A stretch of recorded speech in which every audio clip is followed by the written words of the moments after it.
இன்னைக்கு என்ன கிளாஸ் அப்படின்னு பார்த்தோம்னா 6th செகண்ட் டேர்ம்ல இருக்கக்கூடிய செல் அப்படின்ற சொல்லக்கூடிய ஒரு தலைப்பில் தான் இன்னைக்கு நம்ம கிளாஸ் பார்க்க போகிறோம். கிளாஸ் ஸ்டார்ட் பண்ணிடலாம். அதாவது முதல்ல செல் அப்படின்னா என்னன்னு தெரிஞ்சுக்கணும். சரியா? செல்லை என்ன பண்ணலாம் அப்படின்னா 2 வகையாக பிரிக்கலாம். ஒன்று பார்த்தீங்கன்னா புரோகேரியாட்டிக் செல்லுன்னு சொல்லுவாங்க. இன்னொன்று பார்த்தோம்னா யூகேரியாட்டிக் செல் அப்படின்னு சொல்லுவாங்க. புரோகேரியாட்டிக் செல்ல என்ன டிஃப்ரென்ஸ் அப்படின்னா தெளிவான உட்கரு கிடையாது இதில். இது தெளிவான உட்கரு இருக்கும் அப்படின்னு சொல்றாங்க. ரைட்டா? செல்ல 2ஆ பிரிக்கிறாங்க. Prokaryotic, eukaryotic. புரோகேரியாட்டிக்ல தெளிவான உட்கரு கிடையாது. இதுல தெளிவான உட்கரு காணப்படும். புரோகேரியாட்டிக் எக்ஸாம்பிள் பார்த்தீங்கன்னா பாக்டீரியா தான். பாக்டீரியாவும் சைனோபாக்டீரியாவும் 2 எக்ஸாம்பிள் இருக்கு. உட்கரு இல்லாதது. இதுல உட்கரு உண்டு. தாவர செல்லு, விலங்கு செல்லுன்னு சொல்லி 2ஆ பிரிக்கலாம். செல்லுனா அவ்வளவுதான். இது 2 செல் தான் இருக்கு. ரைட்டா? ஒன்னு புரோகேரியாட்டிக், இன்னொன்னு யூகேரியாட்டிக். புரோகேரியாட்னா உட்கரு இல்லாதது. அதனால தெளிவான உட்கரு கிடையாது அப்படி சொல்லலாம். ரைட்டா? சரி, அடுத்து பார்ப்போம். அடுத்து பார்த்தோம் அப்படின்னா உயிரினங்களோட அடிப்படை அமைப்பு மற்றும் செயலழகு என்ன சொல்லுவாங்கன்னா செல்லுன்னு சொல்லுவாங்க. உயிரினங்களோட அடிப்படை அமைப்பு மற்றும் செயலழகு செல்லு. அந்த செல்லு தான் பார்த்தோம்னா உயிரினத்தோட அடிப்படை பண்புகளையும் செயல்பாடுகளையும் கட்டமைக்கின்றன அப்படின்னு சொல்றாங்க. அப்ப அனைத்து உயிரினங்களும் என்னது ஒரு செல்லாலேயோ இல்ல ஒரு பல செல்லாலோ ஆன உயிரினமா தான் இருக்கும். சரியா? பல வகையான செல்கள் காணப்பட்டாலும் அவை அடிப்படையில் சில பண்புகள்ல ஒத்து காணப்படும் அப்படின்னு சொல்றாங்க. ரைட்டா? எக்ஸாம்பிள் நெக்ஸ்ட் பார்த்தோம் அப்படின்னா செல்லை முதல்ல யார் கண்டுபிடிச்சதுன்னு கேட்பாங்க.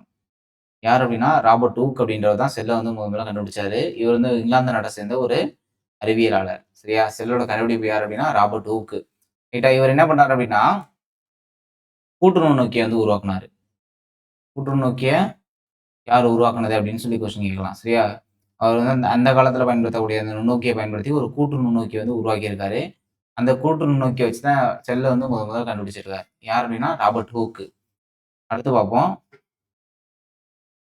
நம்மால் வெறும் கண்களால் செல்லினை காண முடியாது. ரொம்ப ரொம்ப இம்பார்ட்டன்ட். செல்ல நம்மளால வெறும் கண்ணால பார்க்க முடியுமா அப்படின்னு பார்த்தா காண முடியாது. ஏன்னா இது ரொம்ப ரொம்ப குட்டியா இருக்கும். ஸோ அதனால அது கூட்டு நுண்ணோக்கினால் மட்டும் தான் நம்மளால பார்க்க முடியும். கூட்டு நுண்ணோக்கி. அந்த கூட்டு நுண்ணோக்கியால மட்டும் தான் நம்மளால இந்த செல்ல பார்க்க முடியும்னு சொல்றாங்க. நுண்ணோக்கியால கூட நம்ம செல்ல பார்க்க முடியாது. கூட்டு நுண்ணோக்கியால மட்டும் தான் நம்ம செல்ல பார்க்க முடியும். தற்காலத்துல எலக்ட்ரான் நுண்ணோக்கியானது செல்களை நன்கு உருப்பெருக்கம் செய்து காண பயன்படுகிறது அப்படின்னு சொல்றாங்க. ரைட்டா? ஸோ நோட் பண்ணிக்கணும். அடுத்து பார்த்தோம் அப்படின்னா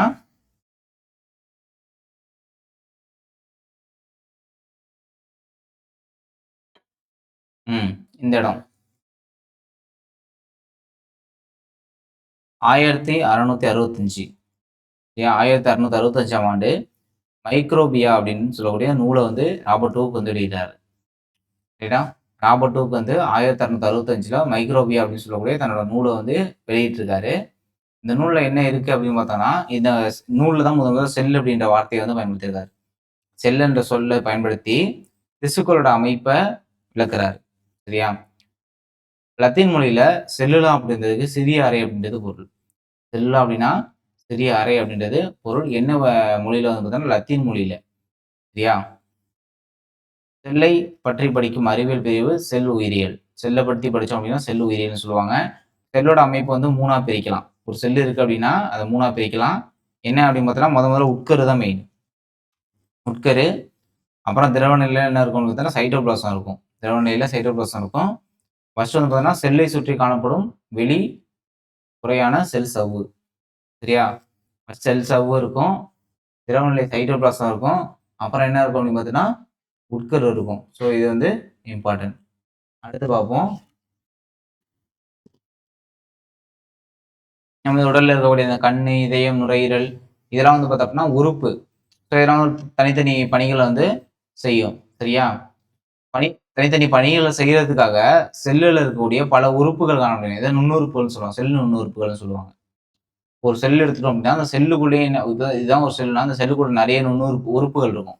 ஸோ என்ன சொல்றாங்கன்னா நுண்ணுறுப்புகள், செல் நுண்ணுறுப்புகள் அப்படின்னு சொல்றாங்க. ரைட்டா?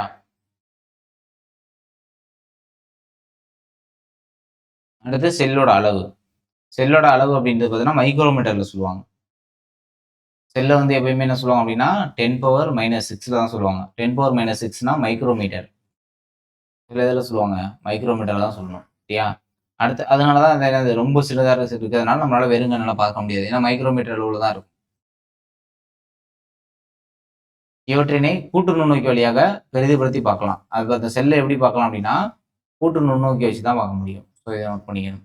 அடுத்து பார்ப்போம். அடுத்து ஒரு தனி செல்லு. தனி செல்லுனா கோழி முட்டை. கோழி முட்டை. சரியா? இது வந்து ஒரு தனி செல் அப்படின்னு சொல்றாங்க. ரைட்டா? அடுத்து பார்த்தா தெரியும். கோழி முட்டையில மையத்துல இருக்கக்கூடிய அந்த மஞ்சள் பகுதி. அத சுத்தி வந்து பார்த்தோம்னா, ஒளி ஊடுருவாத ஒரு ஜெல்லி போன்ற அல்புமினால் ஆன வெண்மை நிற பகுதி இருக்கும். மஞ்சள் கருவை சுத்தி வெள்ளை கலர்ல இந்த இருக்குல்ல, இதான் என்ன சொல்றாங்க அப்படின்னா, ஆல்புமின் அப்படின்னு சொல்லுவாங்க. இதுக்கு பேர் வந்து கேட்கலாம். ஆல்புமின்னா என்ன அப்படின்னு கேட்கலாம். சரியா? ஸோ இது இம்பார்ட்டன்ட். அந்த அடர்த்தியான அந்த மஞ்சள் பகுதி இதுதான் என்ன சொல்றாங்க அப்படின்னா, உட்கருன்னு சொல்லுவாங்க. இந்த வெள்ளை நிற பகுதி இருக்குல்ல, இதுதான் வந்து பார்த்தோம்னா சைட்டோபிளாசம். முட்டை ஓட்டோட உட்புறம் வந்து ஒரு மெல்லிய சவ்வு வந்து காணப்படும். அதை வந்து செல் சவ்வுன்னு சொல்லுவாங்க. ரைட்டா? முட்டை ஓட ஒட்டி ஒரு லேயர் ஒண்ணு இருக்குல்ல, அதை வந்து என்ன சொல்லணும்னா செல் சவ்வுன்னு சொல்லுவாங்க. இதுதான் ஒரு செல்லு. ஒரு செல்லு இவ்வளவுதான் இருக்கும். அவ்வளவுதான். ரைட்டா? அடுத்து பார்க்கலாம். பாக்டீரியாக்கள் மிகச்சிறியது. பாக்டீரியாக்கள் மிகச்சிறியவை, ஒரே செல்லால் ஆனது. பாக்டீரியா அப்படிங்கிறது ஒரு செல்லால் ஆன உயிர் தான். ஒரு செல் உயிர் தான் பாக்டீரியா. ஸோ அதுதான் வந்து ரொம்ப குட்டின்னு சொல்றாங்க. அடுத்து வந்து பார்த்தோம் அப்படின்னா, ஒரு செல்லால் ஆன மிக பெருசு தெரியும்ல, ஒரு செல்லால் இருக்கக்கூடிய சின்னது பாக்டீரியா. பெருசு எது அப்படின்னா நெருப்புக்கோழியோட முட்டை. நெருப்புக்கோழியோட முட்டை வந்து 170 மில்லிமீட்டர்னு சொல்லுவாங்க. ரைட்டா? 170 மில்லிமீட்டர். விட்டம் கொண்டதாக உள்ளது. இதை வந்து நம்மளால என்ன பண்ண முடியும்? வெறும் கண்ணால பார்க்க முடியும். புரியுதா? இது இம்பார்ட்டன்ட். நம்ம உடலில் காணப்பட நரம்பு செல் வந்து மிக நீளமான செல். ரொம்ப நீளமான செல் அப்படின்னு பார்த்தோம்னா நரம்பு செல்லு. எங்க இருக்குன்னா நம்ம உடல்ல இருக்கு. அப்ப குட்டியான செல் வந்து பார்த்தோம்னா பாக்டீரியா. பெரிய செல் வந்து பார்த்தோம் அப்படின்னா நெருப்புக்கோழியோட முட்டை. நீளமான செல்லு பார்த்தோம்னா நரம்பு செல்லு. சரியா? அது மாதிரி செல்லோட அளவுக்கும் உயிரினத்தோட அளவிற்கும் எந்த ஒரு தொடர்பும் கிடையாது அப்படின்னு சொல்றாங்க. செல்லோட அளவுக்கும் அதாவது செல்லு சின்னதா இருந்துச்சுன்னா உயிரினமும் சின்னதா இருக்கணும் அப்படின்னு கான்செப்ட் கிடையாது. இன்னொன்று வந்து பார்த்தீங்கன்னா உயிரினம் பெருசா இருந்துச்சு அப்படின்னா செல்லும் பெருசா இருக்கணும்ன்ற கான்செப்டும் கிடையாது. உதாரணமாக யானையோட செல் வந்து சுண்டெலியோட செல்லை விட மிக பெரியதாக இருக்கணும்னு அவசியம் கிடையாது. செல்லுக்கும் அந்த உயிரினத்துக்கும் சம்மந்தமே கிடையாது அப்படின்னு சொல்ல வராங்க இதுலேருந்து. அடுத்து வந்து பார்த்தோம் அப்படின்னா செல்லோட வடிவம். செல்லோட வடிவம் வந்து பார்த்தீங்கன்னா நிறைய வடிவம் இருக்கு. செல் வந்து என்னது பல்வேறு வடிவங்கள் வந்து காண முடியுதுன்னு சொல்றாங்க. சில வடிவங்கள் நரம்பு செல்லாம் இந்த வடிவத்தில் இருக்கும். ரத்த சிவப்பணுக்கள் இந்த வடிவத்தில் இருக்கும். தசை செல்கள்லாம் இந்த வடிவத்தில் இருக்கும்னு சொல்லி முடிக்கிறாங்க. ரைட்டா? அடுத்து பார்க்கலாம். இப்ப செல்லோட அளவு சின்னதுலேருந்து பெருசு வர. பெருசு நமக்கு தெரியும். நெருப்புக்கோழி முட்டை தான் பெருசு. சின்னது வந்து பாக்டீரியா செல்லு. அதுக்கு முன்னாடி வைரஸ் எடுத்துக்கணும். வைரஸ் வந்து ஒரு செல்லற்ற உயிரி. ஸோ அதனால இதை முதல்ல கொடுத்துருவாங்க. செல்லே கிடையாது வைரஸ்ல. அடுத்து பாக்டீரியா தான் மெயின். ஸோ அந்த பாக்டீரியா நோட் பண்ணிக்கணும். பாக்டீரியா அப்புறம் தாவர செல்லு. அதுக்கப்புறம் மனித கருமுட்டை செல்லு. அதுக்கப்புறம் தவளை முட்டை. லாஸ்ட் பெருசு எனக்கு தெரிஞ்சா போதும். நெருப்புக்கோழி முட்டை, இங்கே பாக்டீரியா செல்லு. அதுக்கப்புறம் செல்களோட எண்ணிக்கை பார்க்க போறோம். செல்களோட எண்ணிக்கைன்றது ஒவ்வொரு உயிரினத்துக்கும் ஒவ்வொரு மாதிரி இருக்கும். சப்போஸ் ஒரு செல் இருந்துச்சு அப்படின்னா அந்த ஒரு செல் உயிரினம் சொல்லலாம். பல செல்லாம் நிறைய இருக்கும். ஆனா மனித உடல்ல எவ்வளவு செல் இருக்குன்னு மட்டும் தெரிஞ்சுக்கணும். 3.7 இன்ட்டு 10^13 அப்படின்னு சொல்றாங்க. ரைட்டா? 3.7 10^13. ரைட்டா? ஸோ இதை நோட் பண்ணிக்கணும். மனித உடலில் உள்ள செல்களின் எண்ணிக்கை 3.7 இன்ட்டு 10^13. ஏன்னா பல செல் உயிரிகள் நிறைய இருக்கு. நம்ம மனித உடல் என்ன தெரியுமா பல செல் உயிரி தான். ஸோ அப்ப எவ்வளவு செல் மனித உடல்ல இருக்குன்னா 3.7 10^13. அடுத்து வந்து பார்த்தோம்னா ஒரு செல் உயிரினம் சொன்னா ஸோ அதுக்கு வந்து பாக்டீரியா எக்ஸாம்பிள் சொல்லலாம். அப்புறம் அமீபா, கிளாமிடாமோனஸ், அப்புறம் ஈஸ்ட். இது ரொம்ப ரொம்ப இம்பார்ட்டன்ட். ஒரு செல் உயிரி. பாக்டீரியா, அமீபா, கிளாமிடாமோனஸ், ஈஸ்ட்லாம் ஒரு செல் உயிரி. பல செல் உயிரிக்கு ஸ்பைரோகோரா, மாமரம், மனிதன் இது எல்லாமே பல செல் உயிரிக்கு ஒரு எக்ஸாம்பிள்னு சொல்றாங்க. ரைட்டா? அதுக்கப்புறம் பார்த்தோம்னா செல்லோட வகைகள். நம்ம செல்ல வந்து 2 டைப்பா பார்த்திருப்போம். தெளிவற்ற உட்கருவா இருந்துச்சு அப்படின்னா புரோகேரியாட்டிக்னு சொல்லுவோம். தெளிவான உட்கருவா இருந்துச்சு அப்படின்னா யூகேரியாட்டிக்னு சொல்லுவோம். ரைட்டா? அடுத்து அந்த புரோகேரியாட்டிக் தெளிவற்ற உட்கரு. இதுக்கு எக்ஸாம்பிள் வந்து பாக்டீரியாவும் சைனோபாக்டீரியாவும் ஃப்ரண்ட்லயே பார்த்திருப்போம். பாக்டீரியான்றது ஒரு ஒரு ஒரு செல் உயிரி. சரியா? அடுத்து வந்து புரோகேரியாட்டிக் செல்கள் காணப்படுகின்றன. இதுல என்ன இருக்குன்னா தெளிவான உட்கரு கிடையாது. இதுல உட்கரு வந்து நியூக்ளியாய்டுன்னு சொல்லுவாங்க. ஏன்னா தெளிவான உட்கரு கிடையாது. தெளிவான உட்கரு இருந்துச்சு அப்படின்னா அதை நியூக்ளியஸ்னு சொல்லலாம். இப்ப தெளிவான உட்கரு இதுல கிடையாது. அப்ப நியூக்ளியாய்டு அப்படின்னு சொல்லலாம். இந்த செல்கள் வந்து நுண்ணுறுப்புகளை சுற்றி சவ்வுகளும் காணப்படாது. ஸோ செல் சவ்வுகள் ஏன்னா செல் நுண்ணுறுப்புகளே இருக்காது இதுல. இது வந்து ஒரு செல்லே கிடையாது. ஏன்னா தெளிவான உட்கருவே இல்லை. அப்ப நுண்ணுறுப்புகள் இருக்காது. அப்புறம் செல் சவ்வும் இருக்காது. இந்த இப்புவியில் முதலில் உருவான செல் புரோகேரியாட் செல். இந்த உலகத்திலேயே முதல்ல தோன்ற செல் வந்து பார்த்தோம் அப்படின்னா புரோகாரியோட்டிக் செல் தான். அது மட்டும் போதும். எக்ஸாம்பிள் வந்து எச்சரியா கோலை பாக்டீரியா. அதான் பாக்டீரியா. பாக்டீரியா தான் புரோகாரியோட்டிக் செல். அது மட்டும் தெரிஞ்சா போதும். அடுத்து வந்து பார்த்தோம் அப்படின்னா யூகேரியாட்டிக் செல்லு தெளிவான உட்கரு இதுல இருக்கும். தெளிவான உட்கருவை கொண்டுள்ள செல்கள் அது யூகேரியாட்டிக் செல்லுன்னு சொல்லுவோம். புரோகாரியோட்டிக் செல்களை விட அளவில் பெரியவை, பெருசா இருக்கும். ஏன்னா இதெல்லாம் உட்கரு இருக்குல்ல, ஸோ அது வந்து பெருசா இருக்கும். இவை வந்து சவினா சொல்லப்பட்ட நுண்ணுறுப்புகள்லாம் இருக்கும். தாவர செல்லு, விலங்கு செல்லு, அப்புறம் வந்து பூஞ்சைகள்.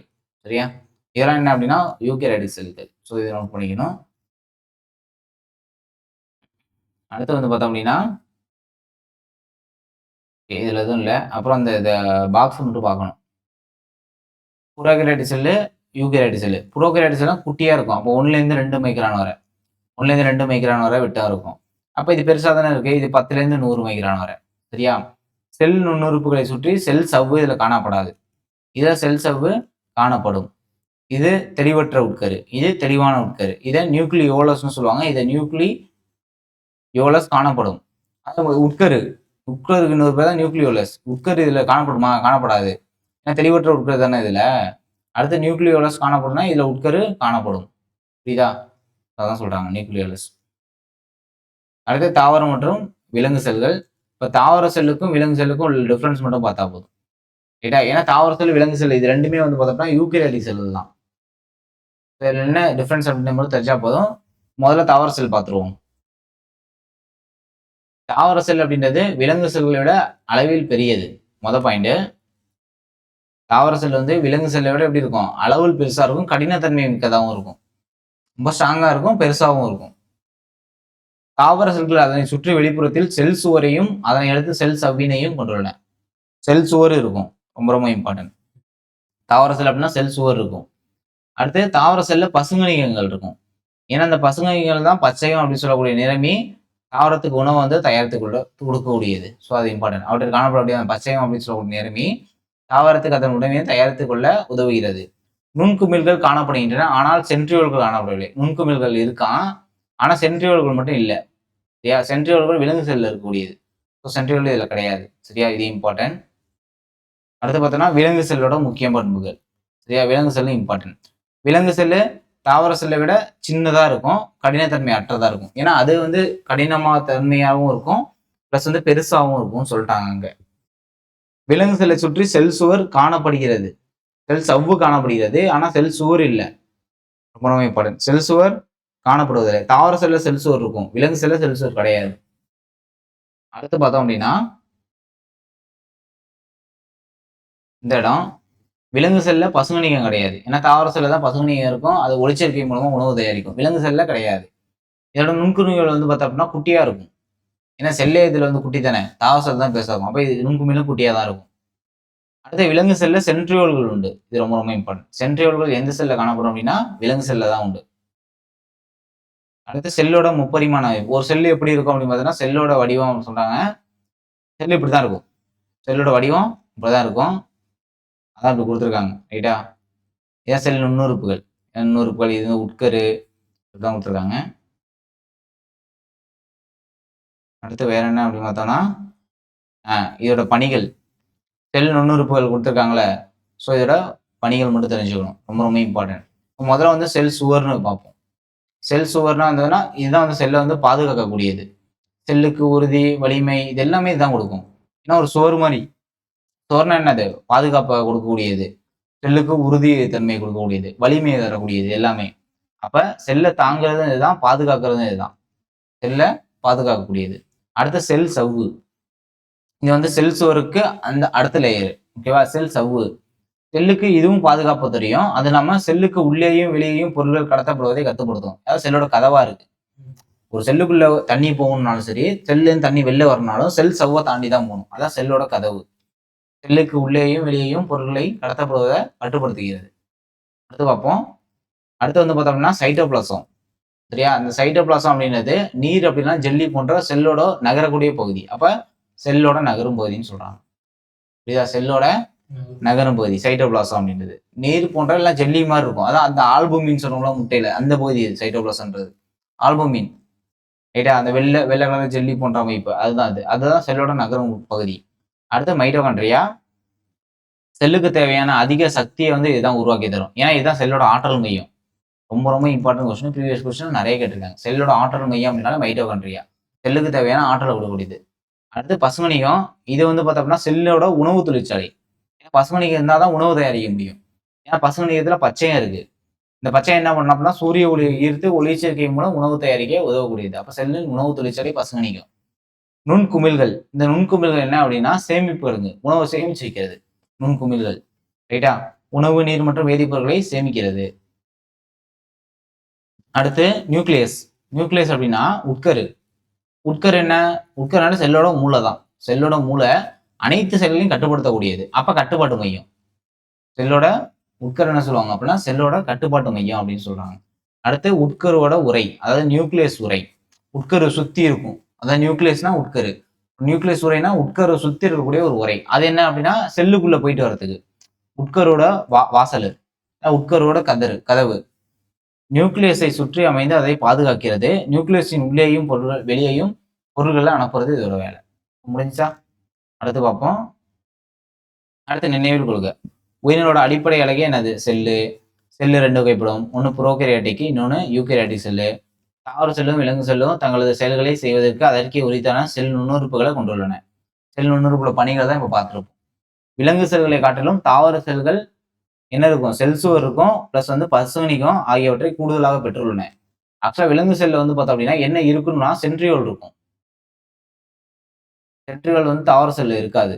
ஸோ இது இம்பார்ட்டன்ட் இந்த இடத்துல. ரைட்டா? இதை மட்டும் நோட் பண்ணிக்கணும். அவ்வளவுதான். ஓகே.